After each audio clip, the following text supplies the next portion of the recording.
अस्सलामुअलैकुम। TNN TV के साथ मैं हूं कौकब फारूकी। सबसे पहले शामिल करेंगे न्यूज़ हेडलाइंस। वज़ीर आज़म इमरान खान का तिजारत कॉन्फ्रेंस से खिताब। पाकिस्तान की तारीख के सबसे तबाहकुन ज़लज़ले को 14 बरस बीत गए। इस्लामाबाद के ब्लू एरिया में दफा 144 नाफिज है। मौलाना 27 अक्टूबर को नहीं आएंगे, वज़ीर दाखिला।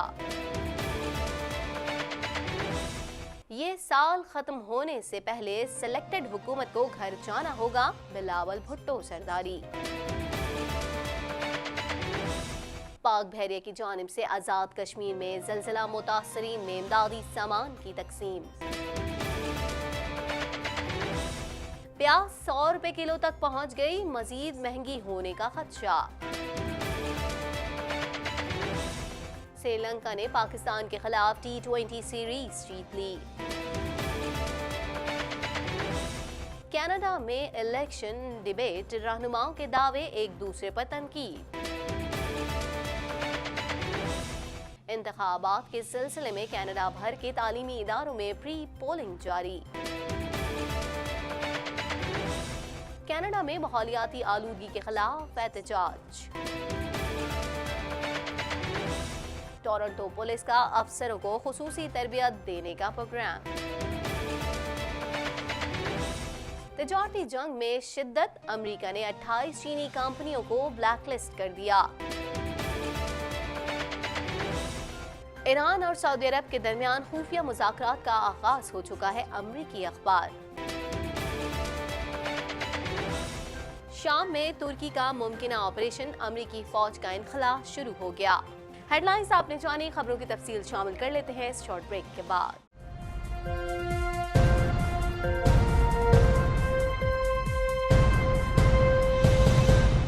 बुलेटिन में खुशामदीद। बुलेटिन के आगाज में सबसे पहले बात करेंगे बीजिंग में तिजारत कॉन्फ्रेंस से खिताब करते हुए वजीर आज़म इमरान खान का कहना था कि पाकिस्तान को करप्शन पर काबू पाने में कुछ वक्त लगेगा। मजीद जानते हैं इस रिपोर्ट में।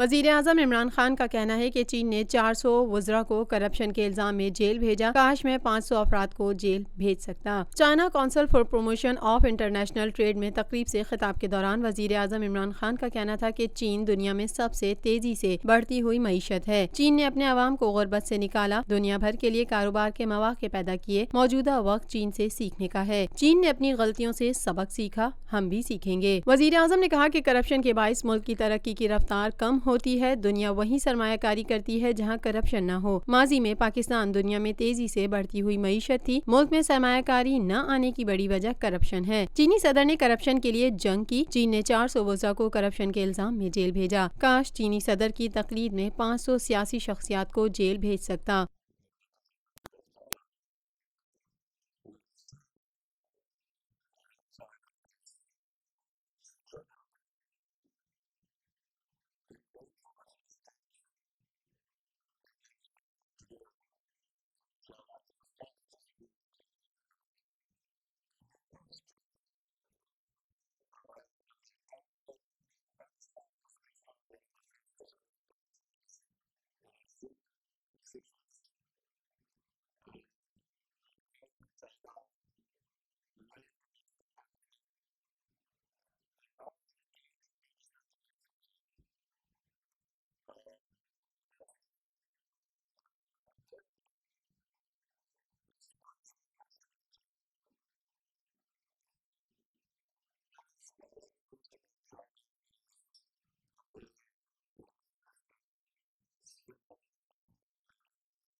For breaking news, please subscribe our TNN page. 14 साल गुजरने के बावजूद ज़लज़ला मुतासरीन आज भी इमदाद के लिए दर दर की ठोकरें खाने पर मजबूर है। बहाली के लिए मंजूर किए गए 14,500 मंसूबों में से 4,000 ताहाल तकमील के मुंतज़िर हैं। मज़ीद जानते हैं इस रिपोर्ट में।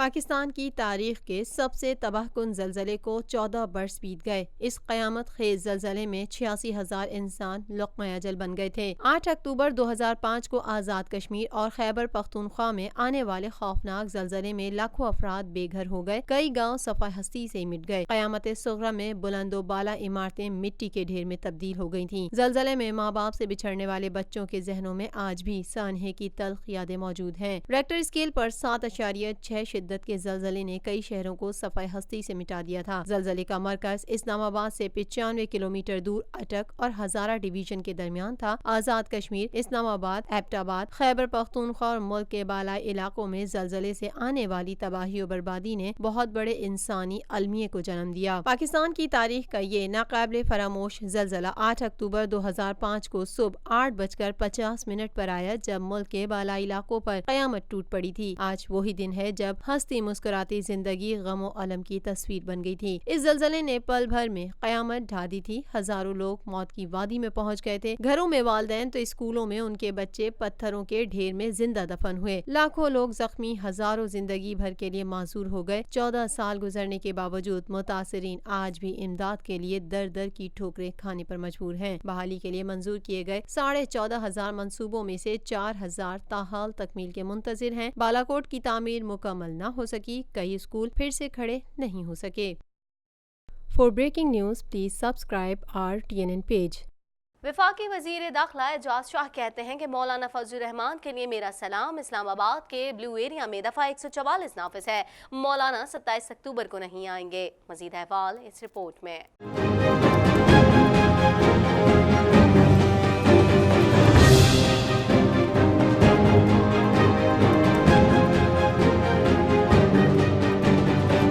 वफाकी वजीर दाखिला एजाज शाह कहते हैं कि मौलाना फजलुर रहमान के लिए मेरा सलाम। इस्लामाबाद के ब्लू एरिया में दफा 144 नाफिज है। मौलाना 27 अक्टूबर को नहीं आएंगे। इस्लामाबाद पुलिस के सहूलत सेंटर में वफाकी वजीर दाखिला एजाज शाह और जुल्फी बुखारी ने ओवरसीज पाकिस्तानी सहूलत काउंटर का इफ्तिताह कर दिया। इस मौके पर वफाकी वजीर दाखिला एजाज शाह का सहाफियों से गुफ्तगू करते हुए कहना है कि किसी के कहने पर कोई माँ का लाल इस हुकूमत को नहीं गिरा सकता। उन्होंने कहा कि इस्लामाबाद में पुलिस के टॉर्चर सेल किसी जगह नहीं, अगर कहीं टॉर्चर सेल निकले तो कार्रवाई करेंगे। हर मुआशरे में जुर्म होता है, अगर उस पर रद्द अमल दुरुस्त नहीं है तो पकड़ें। कि पुलिस के टॉर्चर सेल इस्लामाबाद में किसी जगह भी नहीं मंजूर। देखें अभी हम 21 सदी में आ गए हैं, टॉर्चर सेल किसी में भी नहीं होंगे, और अगर टॉर्चर सेल हुए, आइडेंटिफाई हो गए, उनके खिलाफ एक्शन लिया जाए। वफाकी वजीर दाखिला ने कहा कि जब तक हुकूमत दुरुस्त काम कर रही है उसके लिए सतू खैरा है। जब तक आवाम का एतमाद है, PTI हुकूमत को किसी के कहने पर कोई माँ का लाल नहीं गिरा सकता। उन्होंने मजीद कहा कि मदारिस के निसाब में वो किताबें शामिल की हैं जिन्हें पढ़कर मदरसों के तलबा डॉक्टर और इंजीनियर बनेंगे। एजाज शाह ने यह भी कहा कि मदारिस के तलबा सिर्फ इमाम नहीं बल्कि आम अफराद की तरह डॉक्टर और इंजीनियर बन सकेंगे और दीगर शोबे इख्तियार कर सकेंगे। जब तक हमारी डिलीवरी ठीक रहेगी, तक लोगों को ये समझ आएगी कि इनकी सिमत ठीक है, ये करप्ट नहीं है, ये अवाम के लिए अच्छा काम कर रहे हैं, इस हुकूमत को सत्ते खैरा हैं, समझ आ गई है। कोई किसी के कहने के ऊपर या किसी के ऊपर ये हुकूमत नहीं गिर सकती। Please try to understand. For breaking news please subscribe our TNN page. कुछ बात करेंगे पीपल्स पार्टी के हवाले से, खबर शामिल करेंगे। आपको बताएं, chairman peoples party Bilawal Bhutto का कहना है कि ओपोजिशन को रॉ का एजेंट कहने वाले खुद भारत से फंड लेते रहे। PTI की हुकूमत को इस साल के आखिर तक जाना होगा। हम मौलाना फजलुर रहमान के साथ खड़े हैं। मजीद अहवाल इस रिपोर्ट में।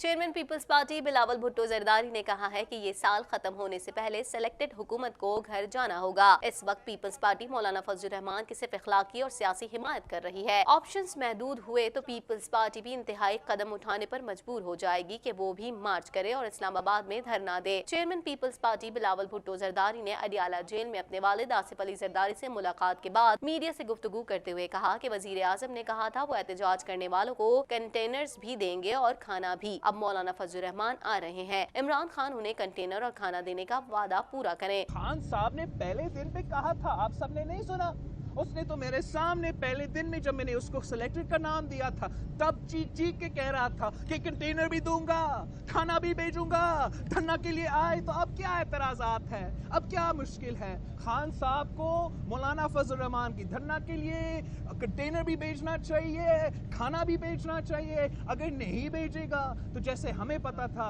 वो झूठा जो है सबके सामने झूठा ही उन्होंने कहा कि ओपोजिशन को रॉ का एजेंट कहने वाले खुद भारत से फंड लेते रहे। अगर उनका प्रोजेक्शंस आप सही समझे तो वो आपकी मर्जी, लेकिन जहां तक कौन रॉ के एजेंट्स हैं, बड़ा अजीब बात है कि वो जमात जिसका फंडिंग भारत से एक साबित भारत का वजीर से हुआ है, जो उनका अपना फाइनेंस मिनिस्टर, अपना फाइनेंस का ओहदेदार अकबर एस बाबर खुद कहता है, जिसका आज तक इन्वेस्टिगेशन नहीं हुआ, वो किस मुंह से किसी और पे रॉ का एजेंट होने का इल्जाम लगा सकते हैं? पीटीआई की हुकूमत को इस साल के आखिर तक जाना होगा। हम मौलाना फजल रहमान के साथ खड़े हैं। बिलावल भुट्टो का कहना था कि डॉक्टर्स की हिदायत के बावजूद साबिक सदर को जेल में सेहत के हवाले से सहूलियात फराहम नहीं की जा रही हैं। उनको तिब्बी सहूलत न देना तशद्दुद के मुतरादिफ है। उन्होंने इंसुलिन के लिए फ्रिज तक मुहैया नहीं किया गया है। बिलावल भुट्टो का मजीद कहना था कि नॉन स्टेक एक्टर्स के हवाले से पीपल्स पार्टी का पहले दिन से उसूली मौकिफ रहा है कि हम आज भी कहते हैं कि नेशनल एक्शन प्लान पर मनोअन अमल होना चाहिए। इल्जाम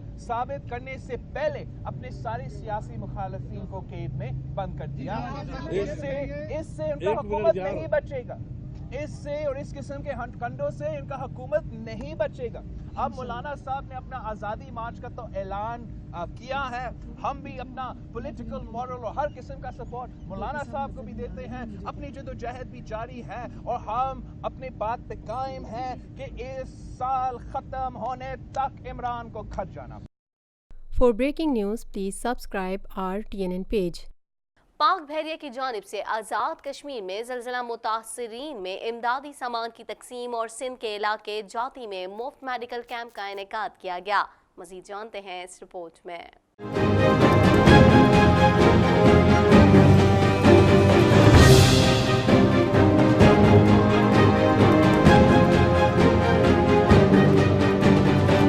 पाक बहरिया की जानिब से आज़ाद कश्मीर में ज़लज़ला मुतासरीन में इमदादी सामान की तकसीम और सिंध के इलाके जाती में मुफ्त मेडिकल कैंप का इनेकाद किया गया। तर्जुमान पाक बहरिया के मुताबिक इमदादी सामान आज़ाद कश्मीर के इलाके ढोक जरार और ढोक गुज्जर के लोगों में तकसीम किया गया है। इमदादी सामान में टेंट, गर्म मलबूसात और राशन शामिल है। जाती में मुनक्किदा मेडिकल कैंप में जनरल सर्जिकल, मेडिकल और बच्चों के अमराज के माहिर डॉक्टरों ने मरीजों का मुआयना किया। पाक बहरिया के तर्जुमान ने बताया कि मेडिकल कैंप के इनेकाद में आगा खान अस्पताल का ताउन भी हासिल रहा। मेडिकल कैंप में 1800 से ज्यादा मरीजों को इलाज की सहूलियात और अद्वियात फराहम की गयी और बीमारियों से बचाव के हवाले से एहतियाती तदाबीर से भी आगाह किया गया।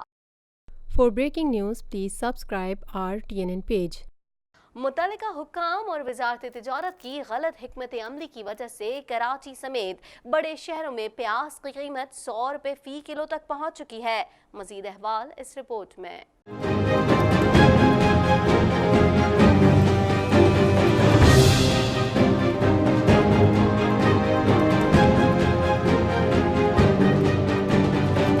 मुतल्लिका हुकाम और वजारत तिजारत की गलत हिकमत अमली की वजह से कराची समेत बड़े शहरों में प्याज की कीमत 100 रुपए फी किलो तक पहुँच चुकी है। बारिशों से बलूचिस्तान और सिंध की फसल को नुकसान पहुँचने के बावजूद पाकिस्तान की देसी प्याज की एक्सपोर्ट जारी है और प्याज की मकामी तलब पूरी करने के लिए अफगानिस्तान और ईरान की प्याज बाजारों में फरोख्त हो रही है। प्याज के ताजरों का कहना है कि एक जानिब पाकिस्तान की प्याज की धड़ल्ले से एक्सपोर्ट जारी है, दूसरी जानिब करेंटीना डिपार्टमेंट ने ईरान और अफगानिस्तान से प्याज की इम्पोर्ट के इजाजतनामों का इजरा बंद कर दिया है, जिसकी वजह से प्याज की कीमत में मजीद 20 रुपए किलो तक का इजाफा हो गया है और फी किलो प्याज 90 से 100 रुपए किलो में फरोख्त की जा रही है। करेंटीना हुक्काम और वजारत तिजारत की गलत हिकमत अमली की वजह से मुल्क भर में प्याज की कीमतों का बहरान पैदा हो गया है और प्याज मनमानी कीमत पर फरोख्त हो रही है। एक दुकानदार मोहम्मद कमाल का ज़राए इब्लाग़ के नुमाइंदे से गुफ्तगू करते हुए कहना था कि सारा माल बारिश में बह गया है, लाने वाले और खरीदने वाले सब परेशान हैं। ईरान और काबुल से प्याज लाई जा रही है। ये सैलाब की नज़र हुआ सारा माल बारिश के अंदर सारे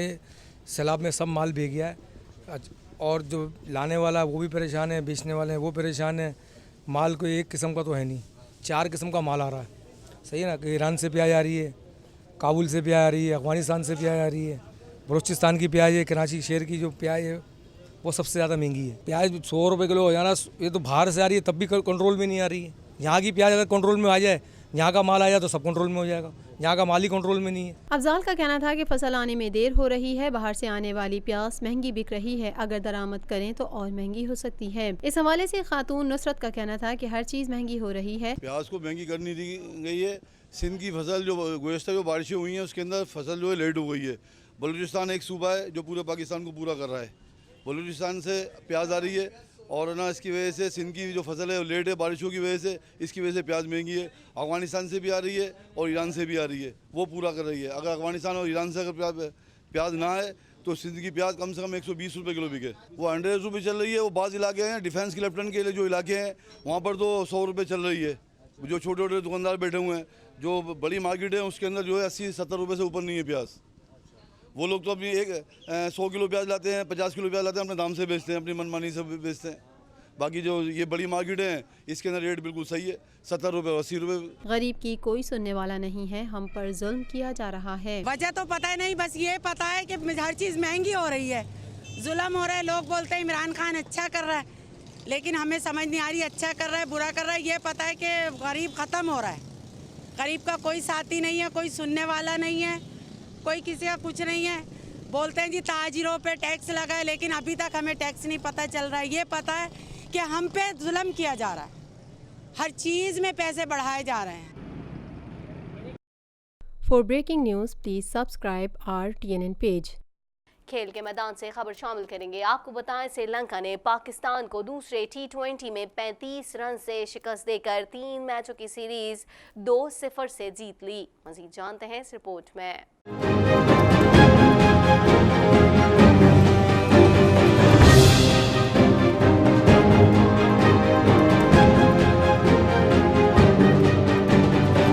श्रीलंका ने पाकिस्तान को दूसरे T20 में 35 रन से शिकस्त देकर 3 मैचों की सीरीज 2-0 से जीत ली। कज़ाफी स्टेडियम में खेले गए मैच में श्रीलंका ने मुसलसल दूसरे मैच में शानदार कारकर्दगी का मुजाहरा करते हुए T20 की नंबर 1 टीम को आउट क्लास कर दिया। पहले लिंकन बल्लेबाजों ने खूब जमकर हरीफ बॉलर्स की पिटाई की और 183 रन का पहाड़ जैसा हदफ खड़ा किया, तो बाद में बॉलर्स ने भी कमाल दिखाया और 147 रन पर पाकिस्तानी टीम को चलता किया। हदफ के ताक़ुब में कौमी बल्लेबाजों के हाथ पांव फूल गए। गुज़िश्ता मैच में मायूस करने वाले अहमद शहजाद और उमर अकमल इस बार भी टीम को डुबो गए। उमर अकमल मुसलसल दूसरे मैच में 0 पर आउट हुए, जबकि अहमद शहजाद ने 16 गेंदों पर 13 रन बनाए। कप्तान सरफराज अहमद 26 रन की मज़ाहमत कर सके। स्पिनर डी सिल्वा ने एक ही ओवर में तीनों की विकेटें हासिल की। ओपनर बाबर आजम 3 और फखर जमा 6 रन तक ही महदूद रहे। पाकिस्तान के सबसे तजुर्बाकार बॉलर मोहम्मद आमिर सबसे महंगे साबित हुए, जिन्होंने 4 ओवर्स में 40 रन देकर भी कोई विकेट हासिल नहीं की, जबकि मोहम्मद हसनैन अपने 4 ओवर्स के कोटे में 39 रन देकर खाली हाथ रहे। शादाब खान को 38 रन के एवज 1 विकेट मिली। वहाब रियाज ने 31 और अम्माद वसीम 27 रन देकर 1-1 लेने में कामयाब रहे। For breaking news please subscribe our TNN page. मजीद खबरों को भी बुलेटिन का हिस्सा बनाएंगे, मगर इस शॉर्ट ब्रेक के बाद।